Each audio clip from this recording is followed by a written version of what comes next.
Hey everybody, welcome back to Chapter 8, Section 5. This will be Part 3. I just wanted to do uh, one extra video, just keep it short with a couple of examples here. And in my other two videos, we solved the rational equations by cross-multiplying or getting the least common denominator and then setting the numerators equal to each other. And that was all fine. It's not like I did anything wrong. It's just that in every single one of my examples, I had always identified what x can't equal, where your domain is restricted.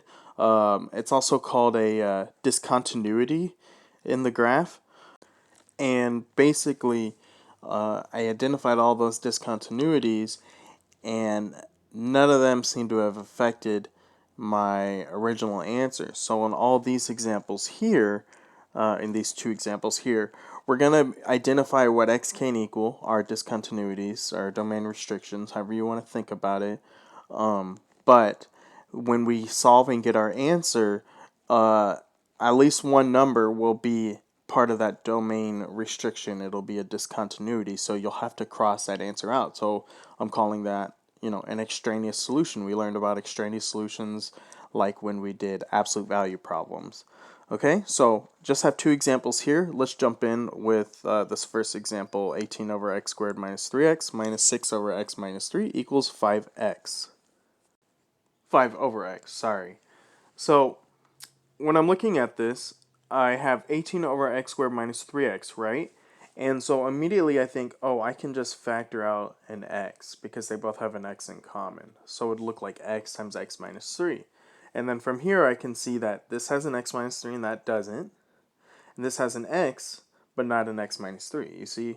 So this has two terms, and then these have one of those two terms. So in other words, I'm going to keep that 18 over x squared minus 3x fraction the same. You could write it as, keep that denominator, the x squared minus 3x, but I think just so we're really clear as to what we're doing, I'm going to put x times x minus 3, write it in its factored form. Oh, and before I go any further, I need to identify what x can equal, right? We have x times x minus 3 in this denominator. We have x minus 3 in this denominator and x. So anytime you just have a plain x on the bottom of a fraction or on the outside of a parentheses on the bottom of a fraction, that means x can't equal 0. That's where our domain's restricted. You cannot do 5 divided by 0, right? And so if I plugged in a 0 for x here, it'd be the same thing, 18 divided by 0 times 0 minus 3. That'd make the whole denominator go to 0. So we need to identify that x can't equal 0. That's important. And then from this x minus 3 here or that x minus 3 there, it's the same thing. 3 minus 3 would make 0, right? So I can't do when x equals 3. That would make this go to 0. That would say 3 times 3 minus 3 is 0. So 3 times 0 is 0. That would make this whole thing go to 0, and you'd get undefined. So x cannot equal 0 or 3. I'd like to identify that up front just so I don't forget about it later. So x can't equal 0 or 3. Now let's get back to this problem right here. I have 18 over x times x minus 3. And then I'm minusing 6 over x minus 3. So they both have that x minus 3 in common, right? But this 6 over x minus 3 needs an x on the bottom of its fraction, on its denominator. So I can do that by multiplying it by an x over an x. Remember, what you do to one side of the fraction, you have to do to the other. If you do it on the bottom, you have to do it on the top, because it's like multiplying it by the number 1. So now they have the same denominator, okay? And then I'm going to write equals, and then I have 5 over x, and so it has the x in common as the other two fractions have now, but it doesn't have the x minus 3. So I'm going to multiply that by an x minus 3 over an x minus 3, which means I'm going to have to distribute the 5 to it. So we have the same denominator everywhere. And so we don't have to cross multiply anymore. You only cross multiply if you don't have the least common denominator, and I recommend only cross multiplying when it gets down to this fraction equals that fraction. If you have something where it's adding or subtracting in between, don't cross multiply. It gets way too complicated. So yeah, if you have all the same denominators as in the last videos, um, you can just set the numerators equal to each other. So I have 18 minus 6x. I got the minus 6x from doing this, from doing negative 6 times x. And then I'm going to write equals, and then I have 5 times x, so that's 5x. And then I have 5 times negative 3, so that's negative 15.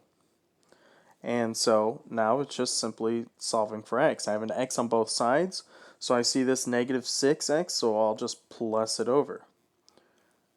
And that'll give me an 11x here.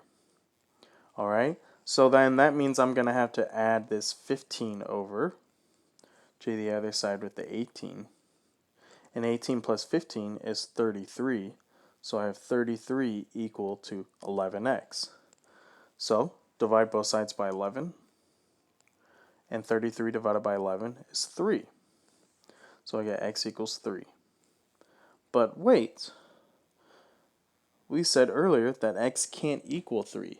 And if x equals 3 and that's our only solution, then what does that mean? You guessed it, children. That means no solution. Okay, so yeah, because we identified that x can equal 0 or 3, and then after we solved and we got the answer of 3, that just means no solution. It canceled out the only answer we got. Okay, so yeah, let's move on to this next example right here. So 6 over x minus 3 equals 8x squared over x squared minus 9 and minus 4x over x plus 3. So the first thing I notice is this x squared minus 9. You'll recall that this is a difference of squares. The difference of squares pattern is very simple.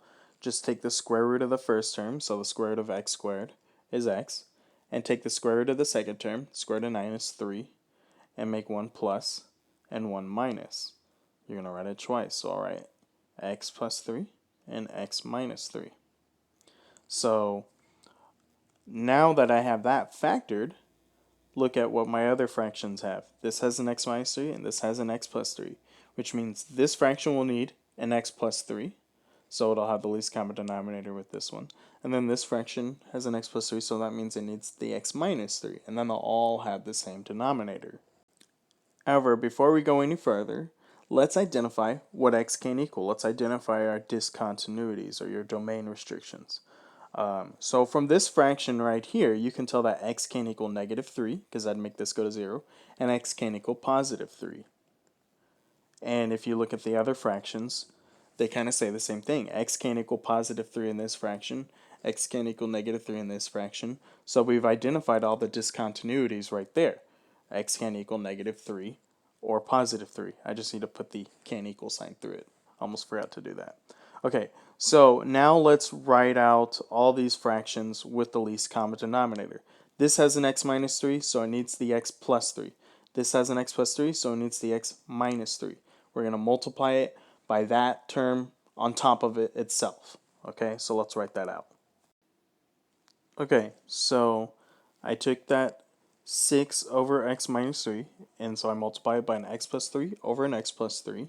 So now it has the same denominator as this one. This one didn't need any changing at all. I just wrote it in factored form. And then this one had the x plus 3, so I multiplied it by an x minus 3 over an x minus 3. Now they all have x plus 3 and an x minus 3 on the bottom, or the denominators, of their fractions. Which means the next step is to just distribute. I'm going to do 6 times x and 6 times 3. So that'll make 6x plus 18 equals, and then I have 8x squared, and then I have a minus 4x. Don't forget about that negative, that's important. Minus 4x times x is negative 4x squared. and minus 4x times negative 3 is positive 12x. And then since the denominators are all the same, I don't need to worry about it, okay? If your denominators are all the same, you can just set your numerators equal to each other. So I have this right here. What I recommend doing anytime you have an x squared, and I may have said this in the last video, anytime you have an x squared, get everything on one side because you're going to have to factor differently. You're going to have to factor this one. It's not going to just be like x equals 2 or whatever, or x equals 3 like on the last one. There were no x squareds on the last example. Okay, so we're going to get everything over to one side. So I am going to minus this 6x over, and then I'll put that under the 12x since they're like terms. And then I'll minus the 18 over. And there's no regular numbers, so I'll just write it over to the side, minus 18. And so then I'll cancel that there. And so it'll be set equal to 0 now. So I'll draw my line. And so I have 8x squared minus 4x squared. That's going to equal 4x squared. And then I have 12x minus 6x, so that'll make a positive 6x. And then it's minus 18 equals 0. All right, so now we're going to have to factor. If you recall, anytime you have a number in front of x squared, to factor that, you have to multiply the front number to the back number. But what I notice here is all these numbers are even. And if all the numbers are even, that means you can factor out a greatest common factor. And anytime you can do that, that makes it way easier because the numbers are now a lot smaller. So what's common between 4, 6, and 18? I can factor out a 2 from all three of those numbers.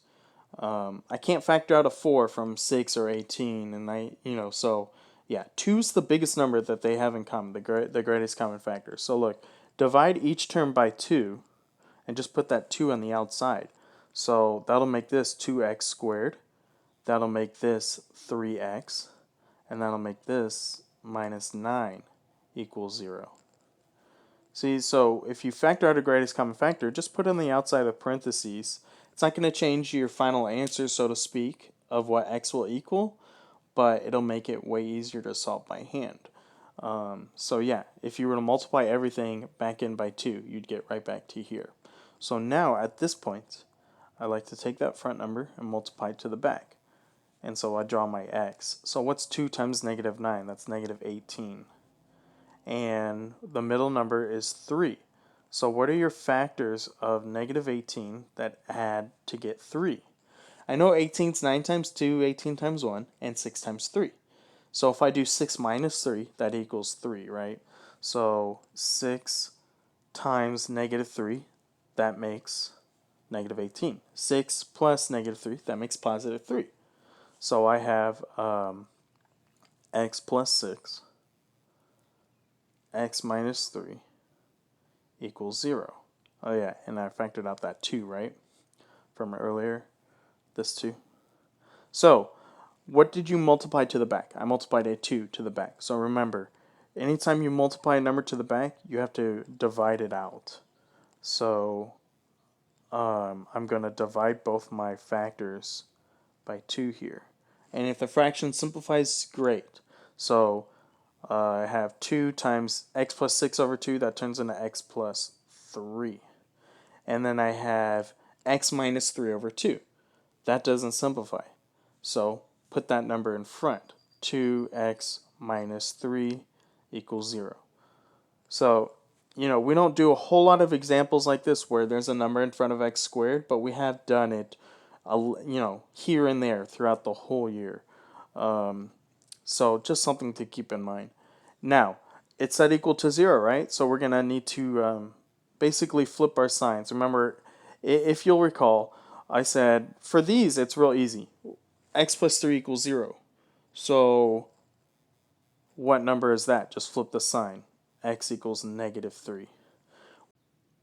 What about 2x minus 3 equals 0? You can't just flip the sign and say x equals 3 because there's a 2 in front. Look at the previous step. X equals 3 over 2 if you just flip that sign. It'd be the same thing as adding the 3 over and then dividing it by 2. So x equals 3 over 2. All right, so these are my final answers. However, let's go back and look at what our discontinuities were. X can't equal -3 or 3. So if x can't equal -3 or 3, and x equals 3 is one of our answers, then that means that x equals 3 over 2 is the only actual answer there. Okay? So that's going to wrap it up for these examples. Thank you for watching, and goodbye.